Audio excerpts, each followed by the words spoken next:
전문가님 안녕하세요. 안녕하십니까. 필식 주생 김도영입니다. 네, 어제 우리 국내 증시가 반등에 성공을 했는데 이제는 매수 타이밍에 불이 들어온 걸까요? 시황 진단해 주세요. 네, 매수 타이밍 아니다라고 말씀 좀 아, 드리도록 하겠습니다. 현재 기준에서 기술적 반등 구간이다라고 다시 한번 강력하게 좀 말씀 좀 드리도록 하겠는데요. 이것은 이제 해외 증시하고의 키높이 부분을 놓고 판단을 해봤을 때도 역시 아직까지는 기술적 반등 구간이다라고 볼 수가 있습니다. 해외 같은 경우는 실제 FOMC 쪽에서 금리에 대한 결정 부분보다는 동결이 우세했기 때문이겠죠. 그리고 양적 완화 부분에 대한 미니 양적 완화를 계속 지속할 것인지라는 주목과 함께 이 미국 현지 자체에서도 우한 폐렴에 대한 위험성, 그러니까 경제 성장률 둔화 부분으로 확대 해석할 것인지가 이제 파월 발언에 이목이 집중되어 있었는데요. 다행히도 예의주시만 하겠다라는 부분이고 공격적인 액션물은 좀 발언하지 않았습니다. 하지만 실제적으로 이 부분이 실적과 경제지표의 호재 부분이 나옴에도 불구하고 눈치를 보고 있다라는 것은 역시 우리나라 역시도 어제 좀 아쉬운 부분이 있었어요. 추가적으로 올라갈 수 있었음에도 불구하고 금융투자창고 쪽의 추격 매수분들이 다시 한번 매도 압박 분으로 공격적인 전환이 되면서 올라가지 못했거든요.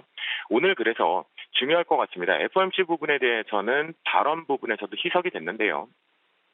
실제 이 내용 쪽에 하나 종목군들 좀 몇 개 보겠습니다. 예를 들자면 애플 같은 경우도 고가 갱신은 되었었지만 우상향 쪽으로 나오고 있죠. 그다음에 추가 성장 부분들로 언급이 되고 있지만 신제품이 가을 이후, 그러니까 9월 이후 쪽으로 좀 발언이 되고 있죠. 그리고 어제 오후장에 우리나라가 실제적으로 우한 폐렴 테마성들이 조금 빠지면서 실제 우리가 먼저 빨리 이익 실현 좀 잘했던 부분인 것 같은데요. 테슬라 같은 쪽으로의 다시 한번 기대감이 동반해서 추가 강한 상승세들이 종목별에서 좀 나왔었거든요. 이런 부분들이 실제 실적 부분은 좋지만 지금 나오고 있는 마이크로라든가 페이스북 같은 경우도 봤을 때 반등은 잘해주었습니다. 하지만 예상치 하회를 했죠. 그러면 이 부분이 장중 부분에 미국 쪽만 반영을 했을 뿐이고 우리나라 부분과 함께 미국에서 오늘 4분기 GDP 예상치 발표와 예비치 발표와 고용지표가 나옵니다. 예상치를 만약 부합하지 못한다면 지금 주택지표가 살짝 하회를 하면서 발표를 했거든요. 그렇다고 한다면 실적에 화답됐던 시간차들이 전체적으로 다시 한번 메꾸고 넘고 고점 탈환이 한 땀 한 땀밖에 없기 때문에 동반해서 내려올 수 있는 파동이 하나 발생이 되고 있습니다. 그러므로 우리나라 같은 경우도 실제적으로는 오늘까지의 기술적 반등만 저는 판단을 하고 있겠고요. 그와 관련돼서 원달러 환율 추이 또다시 한번 이렇게 1180원의 돌파가 나가는지 중요합니다. 이 부분이 돌파가 나가면 기술적 반등이 이제 마무리 구간이구나라고 판단하면서 대응을 해보도록 하겠고요. 또한 만약 지난번에 현금 비중을 많이 챙기지 못하신 분들이 계시다라면 오늘까지의 반등 부분을 이용해서 저는 현금 비중을 다시 한번 챙긴다. 어제 공포 매수 역시 저희 같은 경우에도 비중을 확 태우지는 않았다라고 힌트를 좀 드렸었거든요. 그 부분의 일부분은 또다시 한번 이익 실현을 해서 현금 비중을 어제 오후장부터 또 챙겼다라는 부분 여러분도 같이 대응해 보시면 좋겠다. 라고 말씀 좀 드리도록 하겠습니다. 오늘의 필식 선물 변곡가 쪽으로 좀 넘어가 보면요. 그러다 보니까 어제 제가 아쉬운 부분 뭐냐. 종목군에서는요. 실제 여러분들이 지난 화요일 날 부분의 연휴 이후에 실제적으로 이렇게 감쌌습니다. 대부분의 종목군들이 기술적 반등 부분이 들어왔죠. 하지만 실제 지수 영향력과 연관이 없는 중소형주들마저도 지수의 변동성, 그러니까 지수가 순간적으로 하락 쪽으로만 전환이 되면 역시 고점이 빠르게 막히면서 내려오는 패턴들이 발생이 됐습니다. 분위기를 잘 만들어줬음에도 불구하고 금융투자 창구 쪽에 매도 압박 부분이 계속 지속되고 있다라는 부분이거든요. 그런 부분에 놓고 보면 전일과 동일하게 위쪽 부분에서 지금은 변동성이 일시적으로 조금 축소되는 눈치를 보고 있는데 다시 한번 이 부분에 대해서는 순간적으로 변동성 확대할 준비를 하고 있는 숨고르기다라고 보시면 좋겠고요. 상단 같은 경우는 고점 돌파 전일과 동일하게 295.10포인트를 설정을 하겠습니다. 실제적으로 이 부분이 따라간다 하더라도 다시 한번 여러분들의 높아심에 말씀 좀 드리는데 따라가더라도 이탈할 경우에는 반드시 본절로 빠져나와야 된다. 지수 매매자는 말씀을 좀 드려보도록 하겠고요. 하단 부분에 대한 저점 지지력 변곡가는 292.55로 조금 전일 대비해서는 올리도록 하겠습니다.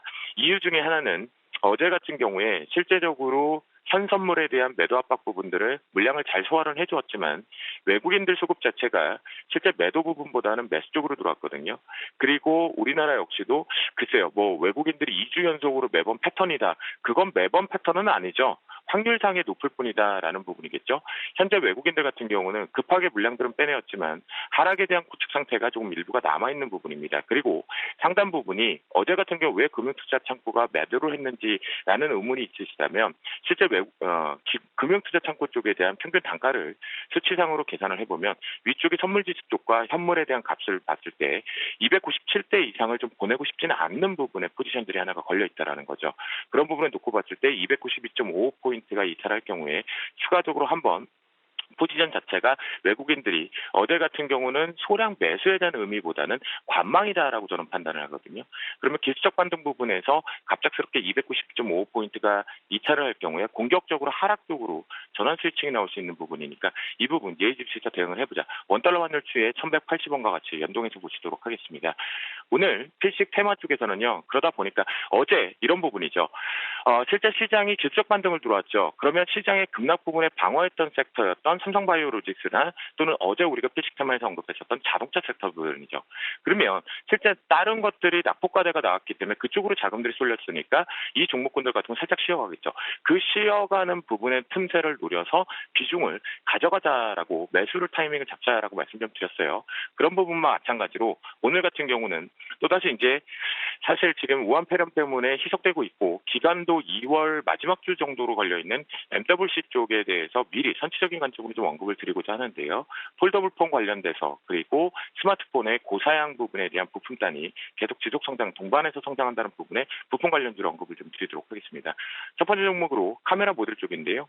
우리한테 기회가 왔다라는 관점, 저는 공포 매수를 잡자라고 말씀 좀 드리겠습니다. 자, 4만 원대를 기준으로 해서 트레이딩 관점 쪽이 강력한 지지력과 손절 라인 부분들을 잡을 수가 있겠는데요. 하지만 이 부분 2월 달까지 열어놓고 시장의 우려감을 놓고 본다면 3만 8천 원을 좀 긴 안목에서 손절 라인과 강력한 지지 라인을 3만 8천 원 잡겠습니다. 그러면 추격 매수 굳이 잡을 필요 없습니다. 어차피 여기에서 메꾸기 작업이 하나가 저항대가 만만치 않게 있기 때문에 저는 분할 쪽으로 내려오는 파동을 이용해서 매수를 잡자라고 다시 한번 말씀 좀 드려보도록 하겠고요. 두 번째 종목으로 이제 어제 다시 한번 신고가를 만들었던 동원하나텍인데요.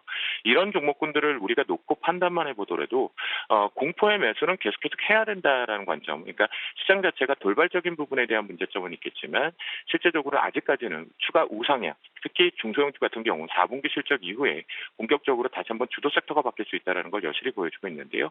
그런 부분의 관점을 봤을 때 동원하나텍 같은 경우는 보유자분들도 그리고 트레이딩 관점이라도 7,850원에 대한 훼손이 없어야지만 추가적으로 상승 부분에 모멘텀이 나올 수 있겠고요. 신규적인 매수 타이밍으로 본다면 7,850원 이하 쪽에서는 비중을 좀 늘려가는 패턴 가져가 보자라고 말씀 좀 드려보도록 하겠습니다.